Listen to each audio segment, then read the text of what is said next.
તો ઓપરેશન સિંદૂરને લઈ સૌથી મહત્વના સમાચાર મોટા સમાચાર સામે આવ્યા છે। ઓપરેશનમાં મસૂદ અઝહરના પરિવારના 14 લોકોના મોત થયા છે। મસૂદનો ભાઈ રઉફ અસગર ગંભીર રીતે ઇજાગ્રસ્ત છે। આ જે એર સ્ટ્રાઇક અને એર સ્ટ્રાઇકને લઈ આ સૌથી મોટા સમાચાર ઓપરેશન સિંદૂરને લઈ આ સૌથી મોટા સમાચાર હાલ અત્યારે સામે આવ્યા છે કે જેમાં 14 લોકોના મસૂદ અઝહરના પરિવારના 14 લોકોના મોત થયા છે। મસૂદનો ભાઈ રઉફ અસગર ગંભીર રીતે ઇજાગ્રસ્ત હાલ અત્યારે થયો છે। હુમલામાં રઉફનો પુત્ર હુફૈઝા પણ ઠાર મારવામાં આવ્યો છે।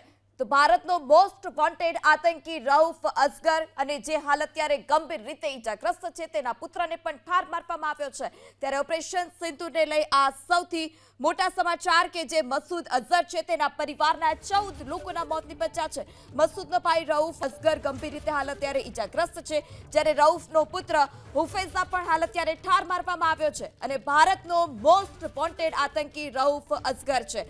હુમલામાં હુફૈઝાની પત્નીનું પણ મોત નિપજ્યું છે અને જે પરિવારના અન્ય જે 14 લોકો હતા તે 14 લોકોના પણ મોત નિપજ્યા છે, જ્યારે રઉફનો પુત્ર હુફૈઝાને પણ ઠાર મારી દેવામાં આવ્યો છે અને રઉફ અસગર હાલ અત્યારે ગંભીર રીતે ઇજાગ્રસ્ત છે અને ભારતનો મોસ્ટ વોન્ટેડ આતંકી રઉફ અસગર જે છે તે છે